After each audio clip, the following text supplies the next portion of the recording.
Hello students, welcome to in English class. Today we are going to learn first chapter from your first flight book. The name of the chapter is A Letter to God, written by G.L. Fuentes. In this chapter we have learned about three characters. In this chapter there are three characters. First, Lancho. Lancho was a farmer who has a lot of faith in God. Second character is postman and third character is postmaster. ये तीनों के तीनों character main है. उसमें सबसे ज़्यादा Lencho के बारे में बताया जाएगा. लेंचो एक फार्मर है और वो एक पहाड़ की चोटी पे जो मकान है अकेला सा उस पे रहता है उसके साथ, उसकी फैमिली के साथ. और उसने अपनी फार्म के अंदर, फील्ड के अंदर क्रॉन का क्रॉप लगाया हुआ है. लेकिन अचानक वेदर चेंज होने की वजह से उसके पूरे की पूरी जो फसल है वो बर्बाद हो जाती है. इसकी वजह से वो बहुत हताश हो जाता है और अंत में उसे एक बात समझ में आती है कि जब भी कोई रास्ता ना दिखे तो हमें भगवान से सहायता प्राप्त करनी चाहिए. तो इसकी वजह से वो भगवान को लेटर लिखता है. इसलिए टाइटल का नाम है लेटर टू गॉड. इस यूनिट में वो अपने गॉड के प्रति श्रद्धा देखता है और उसकी फेथ देखकर पोस्ट मास्टर भी उसे हेल्प करने की सोचते हैं. I will explain all the unit by explaining difficult word meanings, message of the unit, theme of the unit, character sketch of the unit, one by one paragraph. So let's start the chapter. Let's start the first paragraph. The house, the only one thing the entire valley sat on the crest of a low hill. From this height one could see the river and the field of ripe corn dotted with the flowers that always promised a good harvest. The house, in this first para, writer gave the description about the house of Lancho. Lencho के house के बारे में हमें बताया है. The house only one in the entire valley. पूरी की पूरी जो वैली है उसमें एक अकेले उसका घर है. कहाँ पर स्थित है उसका घर? Sat on the crest of a hill. Crest का मतलब क्या है? क्रेस्ट का मतलब है टॉप ऑफ अ हिल. मतलब कि एक छोटा सा जो पहाड़ है उसकी चोटी है, मतलब कि पहाड़ की चोटी के ऊपर उसका घर है. लो हिल मतलब कि उसकी हाइट है वो बहुत कम है. From this height one could see the river. इतनी छोटी सी हाइट की वजह से जो भी उस हाइट पर खड़े रहकर, मतलब कि लैंचो के घर में से one could see the river, कोई वहाँ पर जो आसपास में नदी है वो देख सकता है. लैंचो का जो फील्ड है जिसमें उसने कॉर्न का क्रॉप लगाया हुआ है जो अभी पक चुका है, राइप हो चुका है, वो भी देख सकता है. How can we say that कि कॉर्न का जो क्रॉप है वो पक चुका है? तो इसमें बताया है कि dotted with the flowers that always promise a good harvest. Dotted with flowers, dotted mean full of flowers. मतलब कि हमें ये पता होगा शायद कि जब भी कोई फसल लगी हुई उस पर फ्लावर्स आने शुरू हो जाए इसका मतलब है कि फसल इतनी होगी. इसके अनुसार हम अंदाज़ा लगा सकते हैं कि ये फसल बहुत अच्छी होने वाली है. तो बहुत सारे फ्लावर्स आने की वजह से जो कॉर्न का जो क्रॉप है वो पक चुका है. That always promise a good harvest. वो ये दिखाता है कि जो कॉर्न का जो फसल है वो बहुत अच्छे से होने वाला है. हार्वेस्ट मतलब फसल. The only thing the earth needed was a downpour और at least a shower. The only thing the earth needed, corn का फसल अच्छी तरह से हो चुका है बट एक चीज़ की ज़रूरत है. ओनली थिंग, वो कौन सी थिंग है जो मतलब कि अर्थ को चाहिए? Needed was a downpour. Downpour का मतलब है हैवी रेन. और एटलीस्ट शावर, शावर मतलब कि हल्की सी बारिश, या तो बहुत सी बारिश, मूसलाधार बारिश हो जाए तो भी अच्छा है, और अगर ये नहीं होती तो हल्की सी थोड़ी सी बारिश होनी चाहिए जो फसल के लिए बहुत अच्छी है. Through out the morning Lancho, who knew his field intimately, had done nothing else but see the sky towards the northeast. Throughout the morning मतलब कि पूरी रात सुबह तक लेंचो क्या करता है? Who knew his field intimately.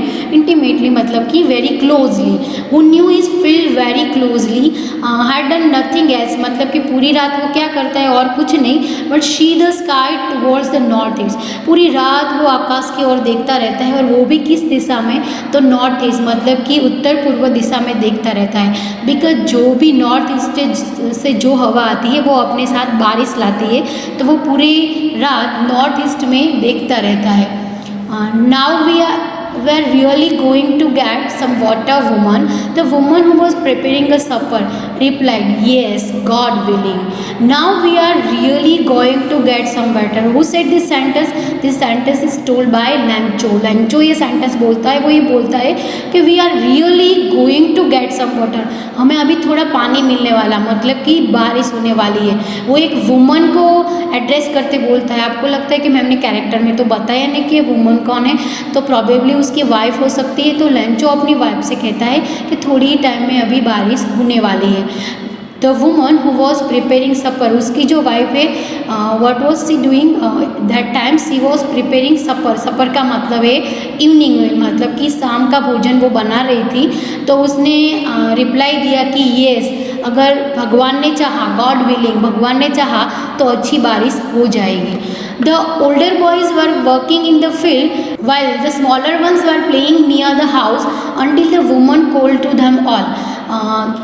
अब यहाँ लेंचो के बच्चों के बारे में बताया कि जो उसके बड़े वाले बच्चे हैं, ओल्ड बॉयज़, वो वर्किंग इन द फील्ड, वो खेत में काम कर रहे हैं. और जो छोटे वाले बच्चे हैं, the smaller ones were playing near the house, वो घर में घर के पास खेल रहे हैं. Until the women call to them all, जब तक वो स्त्री, मतलब कि लेंचो की वाइफ सबको बुला नहीं रहती, तब तक ये बड़े वाले बच्चे खेत में काम कर रहे हैं और छोटे वाले बच्चे वो खेल रहे हैं. वो बुलाती है तो क्या कहती है? कम फॉर डिनर, सबको डिनर के लिए वो बुलाती है. It was during the meal that just as Lencho had predicted big drops of rain began to fall. Predict का मतलब है फॉरटेल फ्यूचर, पहले से कुछ बोलना. लेंचो ने थोड़े टाइम पहले ही बोला था कि बारिश होने वाली है, तो उसने जैसे ही प्रेडिक्ट किया था वैसे ही होता है. According to as his prediction, big drops of rain began to fall. बड़े बड़े बूंदे वाली बारिश शुरू हो जाती है. In the north east, huge mountains of clouds could be seen approaching. In the north east, जब उत्तर पूर्व के जो बड़े बड़े पहाड़ थे, huge mountains, वो ऑफ क्लाउड्स, वहाँ पर जो क्लाउड्स थे, could be seen approaching. approaching का मतलब है कैम नियर, मतलब कि वो बहुत ही नज़दीक आ रहे थे. वो आपको शायद पता होगा, आपने कहीं पर सुना भी होगा कि जब भी बारिश होने वाली है तो हम आकाश की ओर देखते हो तो हमें जो भी बड़े बड़े बादल दिखते वो हमें ऐसा लगता है कि वो हिल रहे. मतलब कई बार लोग ये भी बोलते हैं कि वो पानी भर कर आ रहा है. तो उसी तरह से जो बड़े बड़े पहाड़ से उस ओर से जो क्लाउड है वो इस ओर आ रहे थे, नॉर्थ ईस्ट ओर से. The air was fresh and sweet. हवा कैसी थी उस टाइम? तो हवा है वो बहुत ताजगी भरी और बहुत मीठी थी. वो हम सबको पसंद होती है. जो बारिश के पहले की हवा होती है बहुत ही फ्रेश होती है और बहुत ही अच्छा लगता है. The man went out for no other reason than to have the pleasure of feeling the rain on his body, and when he returned to, he exclaimed, these aren't raindrops falling from the sky, they are new coins. Now the man, who refers the man is a Lancho. Lancho went out for no other reason. Lancho जो अपने घर में था वो बाहर निकल जाता है और इसके लिए कोई और रीज़न नहीं है, but than to have the pleasure of feeling the rain on his body. जो बारिश शुरू हो चुकी है उसे एंजॉय करने के लिए, अपने बॉडी पर उसे एंजॉय करने के लिए, उसका आनंद लेने के लिए वो घर से बाहर निकल जाता है. And when he return he exclaim, और जब बाहर से अंदर वापस आता है तो वो बोलता है देयर आरंट रेन ड्रॉप्स. ये बोल रहा है कि ये बारिश की बूंदें नहीं है फॉलिंग फ्रॉम द स्काई, जो आकाश से बरस रही है, लेकिन दे आर न्यू कॉइन्स. वो बारिश ही compare rain drops with coins. वो बोलता है कि दे आर न्यू कॉइन्स. ये जो बारिश की बूंदें हैं वो नए नए सिक्के हैं. वो आपको पता होगा कि फार्मर जो है वो उसका बिजनेस है फार्मिंग, और फार्मिंग की वजह से जो भी अच्छी हार्वेस्ट, मतलब जो फसल होती है उसके दाम से ही उसका परिवार चलता है. इसलिए जो फसल है वो अच्छी होगी तभी उसे पैसे मिलेंगे. तो जो फसल अच्छी होगी वो कब होगी? जब अच्छी बारिश होगी. तो बारिश की बूंदे की जो ट्रांसफॉर्मेशन है वो अंत में पैसों में होती है. इसलिए वो कंपेयर करता है कि they are new coins. The big drops are 10 cent pieces and the little ones are 5. वो क्या कंपेयर करता है कि जो बड़ी वाली बूंदे हैं बारिश की वो 10 cent is a Latin American currencies coin. तो बोलता है कि जो बड़ी वाली बूंदे हैं वो 10 सेंट की पीसीज है, एंड जो स्मॉलर वन, मतलब कि जो छोटी वाली बूंदे हैं वो 5 की है. With a satisfied expression, he regarded the field of ripe corn with its flowers. वो बहुत सेटिस्फेक्शन फील करता है। हमें पता है कि आगे के पैराग्राफ में उसने बोला था कि बारिश हो जाए तो अच्छा है, और उसकी प्रेडिक्शन के अनुसार बारिश भी होती है। तो वो अभी now he feeling so satisfied, तो वो बोलता है अपनी सेटिस्फाइड एक्सप्रेशन दिखाकर, ही regarded the field of ripe corn with his flower. जो कॉर्न है वो राइप हो चुकी है और उसमें फ्लावर्स आ चुके हैं। तो ऐसे कॉर्न वाली फसल, जो कॉर्न की फसल है, उस फील्ड को वो देखते हुए वो देखता है कि draped in a curtain of rain, बारिश जो बरसनी शुरू हो चुकी है उसका जैसे कर्टेन बन चुका, मतलब पूरी खेत में बारिश बरस रही है। But suddenly a strong wind began to blow and along with the rain very large hailstone began to fall. वो बहुत खुश था, उसने सेटिस्फाइड एक्सप्रेशन भी दिया। वो देखता है अपने खेत को तो बहुत अच्छा लगता है कि फसल को जो चाहिए वो उसे मिल चुका है। बट सडनली वेदर चेंज, मतलब कि क्या होता है, अचानक से कुछ होता है। A strong wind began to flow, बहुत ही ज़ोरों से हवा आनी शुरू हो जाती है। Along with the rain very large hailstone, और उस हवा के साथ हेलस्टोन शुरू हो जाती है। हेलस्टोन का मतलब है हिंदी में ऐसा, जिसे हम ओले बोलते हैं, स्मॉल पैलेट ऑफ आइस। कहीं पर आपने सुना होगा कि बर्फ़ की वर्षा होना, मतलब कि छोटे छोटे आइस के टुकड़े हैं वो बादल से गिरने लगते हैं, बरसने लगते हैं। तो ये हेलस्टोन है वो शुरू हो जाती है। This truly did resemble new silver coins. हमने आगे के पैराग्राफ में लर्न किया था कि वो बारिश की बूंदों को कॉइन के साथ कंपेयर कर रहा है। तो इस टाइम हम देख सकते हैं कि ये जो सिल्वर कॉइन की तरह दिख रहे हैं, रिजेंबल मतलब कि सिमिलर लगना। जो हेलस्टोन के जो ओले के जो टुकड़े हैं, वो हेलस्टोन हमें पता है कि वाइट कलर का होता है, इसलिए वो उसे सिल्वर कॉइन के साथ कंपेयर कर रहा है। The boys exposing themselves to the rain ran out to collect the frozen pearls. अब उसके बच्चे के बारे में बताया, उसके बच्चे क्या करते हैं, वो they truly did they exposing themselves to the rain. वो अपने आप को बारिश में, मतलब कि वो भी घर के बाहर, एक्सपोज मतलब खुला होना, मतलब कि वो अपने घर से बाहर निकल कर वो भी रेन में एंजॉय करने के लिए आ जाते, और आकर क्या करते, run out to collect the frozen pearl. Frozen मतलब कि वेरी चिल्ड, और पर्ल यहाँ पे जो हेलस्टोन है उसे मोती के साथ कंपेयर किया है। तो जो ओले बरस रहे, जो मोती जैसे दिख रहे, ये बच्चे जो लंचों के बच्चे हैं वो उसे कलेक्ट करने लग जाते हैं। वो तो आपको भी पता हो, जब भी बारिश हो तो बच्चे उसमें एंजॉय करते हैं, और साथ में अगर हेलस्टोन हो तो बच्चे उसे इकट्ठे करते हैं। तो उसी तरह से लंचों के बच्चे भी उसे इकट्ठे करने लग जाते हैं। It's really getting bed now, exclaim the man. उसने पहले ये सोचा था कि ये जो बारिश हो रही वो फसल के लिए बहुत अच्छी है, लेकिन अचानक से बाहर उत्तर पूर्व से जो तेज़ हवा आती है उसके साथ हेलस्टोन बरसने शुरू हो जाते हैं, जो उसकी फसल के लिए बहुत ख़राब है। तो वो बोलता है it's really getting bed now, अभी जो हो रहा है वो बहुत बुरा हो रहा है। I hope it passes quickly, वो एक आशा करता है कि ये जल्दी से ख़त्म हो जाए, मतलब कि जल्दी से हेलस्टोन बरसना बंद हो जाए। It did not pass quickly, जैसे कि हम जैसा सोचते वैसा कभी नहीं होता। तो ये जो सोच रहा था, आशा कर रहा था कि ये जल्दी से ख़त्म हो जाए, but it did not pass quickly, but hailstone जल्दी से बंद नहीं होती। For an hour the hell rained on the house, the garden, the hill side, the cornfield, on the whole valley. पूरे 1 घंटे के लिए हेल है वो बरसती रहती है। कहाँ कहाँ पर बरसती है, तो घर के ऊपर, गार्डन में, हिल साइड पर, और उसका जो कॉर्न का फील्ड है उस सारी जगह पर, और धूप में हम कह सकते हैं शॉर्ट में कि ऑन द हॉल वैली पर हेलस्टोन बरसती है।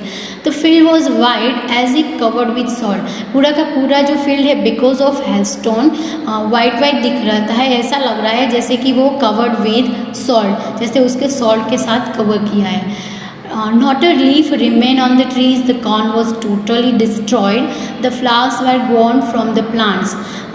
और पूरी तरह उसकी फसल तो बर्बाद हो ही जाती है, उसके साथ और भी नुकसान होता है। क्या होता है, तो कि not a leaf remain on the trees, जो भी ट्रीज़ है उसके ऊपर एक भी पत्ता नहीं बचता। The corn was totally destroyed, उनकी जो कॉर्न की फसल है वो पूरी की पूरी बर्बाद हो जाती है। The flowers went gone from the plants, जो कॉर्न की फसल पर जो फ्लावर्स लगे हुए थे वो भी गिरने शुरू हो चुके थे, मतलब पूरे के पूरे फसल है उसकी कॉर्न की जो बर्बाद हो चुकी थी। लेंचो's soul was filled with sadness because of destroying her crop of corn. He was feeling sadness. Lencho का जो अंतरात्मा है वो बहुत दुखी होता है। When the storm had passed, जब ये हेलस्टोन ख़त्म हो जाता है, he stood in the middle of the field and said to his sons.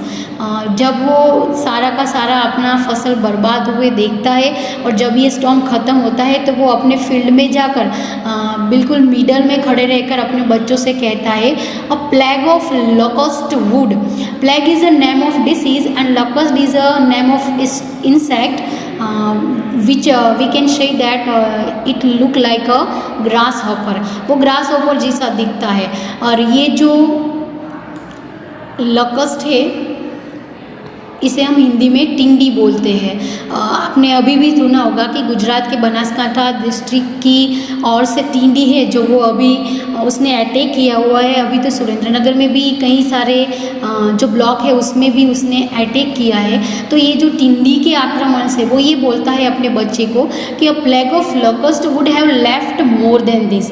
अगर आपने शायद सुना होगा कि जब भी ये टिंडी मतलब कि ये जो लॉकस्ट है वो किसी भी फील्ड में अटैक करता है, they always going with in A swarm. Swarm का मतलब है वो एक साथ कई सारे नंबर्स में होते हैं, मतलब कि कई सारे होने की वजह से वो पूरे की पूरी फसल को बर्बाद कर सकते हैं। तो यहाँ तो लेंचो ये बोल रहा है कि इससे तो अच्छा होता कि टिंडी ने हमारी फसल पे अटैक किया होता है, वो थोड़ा बहुत तो बचा देते। लेकिन यहाँ पर the hell has left nothing, ये जो हेल है उसने तो कुछ भी नहीं छोड़ा, पूरा का पूरा फसल ख़त्म हो चुका है। This year we will have no corn, इस साल हमें कोई भी कॉर्न की फसल नहीं मिलने वाली है। That night was a sorrowful one, और जो रात है उसके लिए बहुत ही दुखदायक, बहुत ही कष्टदायक होती है।